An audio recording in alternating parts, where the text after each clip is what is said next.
Šeit pavisam noteikti šajā pusē nebija dzirkstelītes, kas ir tās rozā puķis, nebija margrietiņas, nebija zvaguļi, ko mēs šobrīd redzam. Kaut kādā brīdī bija ilzītes, nezinu, noziedēja vai beidz ziedēt. Un vēl dažādas sēklas līdz kaut kādiem 18 augiem. Un šis ir tāds mazs pierādījums, ka tomēr to atjaunošanu sējot sēklas, tā ir iespējama. Šī ir mūsu lauku māja, Priedītes, un šis ir tā kā dzimtas īpašums. Jau kādā 5. vai 7. paudzē, tur jau man paliek grūti rēķināt. Būtībā tā visa zeme ir nākusi tā kā mantojot, daudzās paudzēs, daudz par viņu rūpējušies, nu, un tad mēs esam šobrīdējais posms, kas par viņu rūpējās.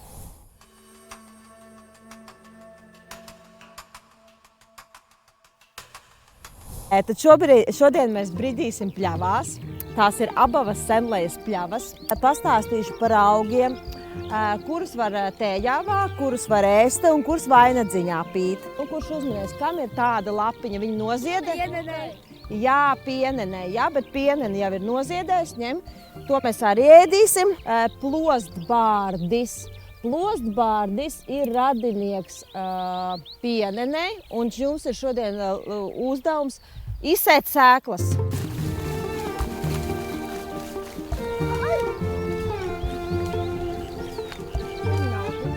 Ejam. Ejam.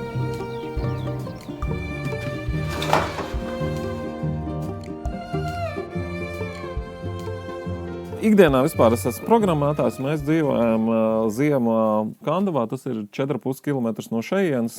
Kopš mums ir internets parādījies šeit uz jumta un ir pietiekami ātrs, mēs varam veikt arī parastos darbus. Tā kā kaut kāda laika iespējams mēs dzīvosim tikai šeit, bet kamēr bērni iet uz skolu, tas daudz ārtāk ir, protams, tur. Es esmu keramiķe.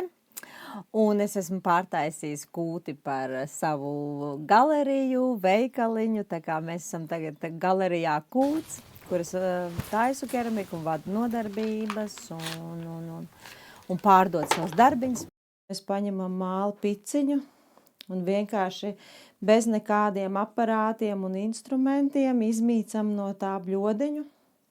Jā, es izmēģināju skolā visdažādākās tehnikas, jo ar māli var dažādi strādāt. Var rullēt lielas pankūkas, var virpot, var liet formās. Man vienkārši šī tehnika bija vistuvākā. Es varu paņemt māli piku, iziet ārā, sēdēt pļavā. Man nekas nav vajadzīgs un es taisu. Vienalga, kur es esmu.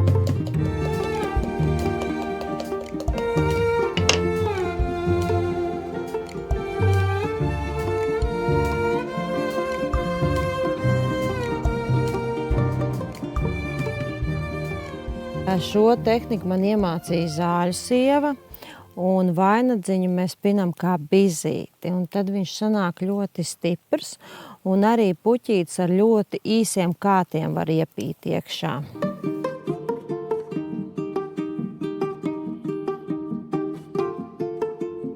Mums ir zeme, kurā tiek nopļauta un apstrādāta. Loģiski būtu pabrot kādus lopus un varbūt pašiem iztikt, un arī pašām pļavām būtu labāk, ja tur šie lopi būtu, un tad jau tā sanāk tāda lokāla lauksaimniecība. Visiem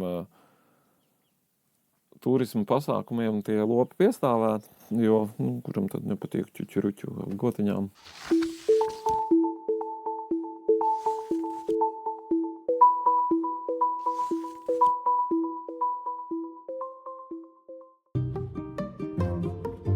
Grāslaiku palīdzību mēs būtībā tīram kokus no lauku malām, apaugumu, uzlabojam to struktūru, kas ir pļavai, lai tur nav pērnā kūla.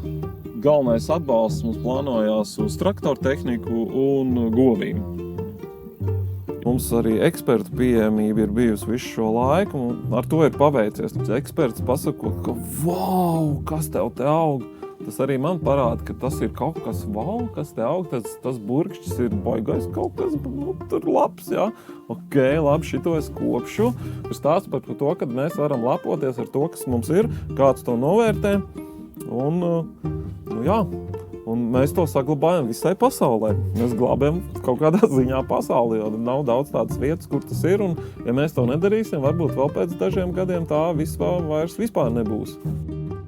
Jo cilvēki neaizdomājas īstenībā par to bioloģisko daudzveidību, vai kas vispār ir bio, un kas tas tāda drusku arī nodrās ķēdziens ir. Nē, viņi dzird bio-eko, tas jau kaut kāds lamu vārds, stilīgs lamu vārds, jā, bet, kad tu pastāsti to bišķiņu, to ķēdi, ka jo vairāk puķīts, jo vairāk kukainīši, jo tur vairāk ir rezīši un tādā garā.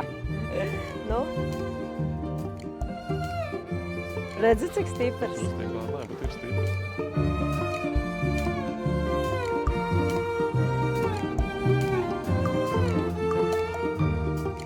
Šitas sanāca tā kā tam no sprīdīt šoreiz.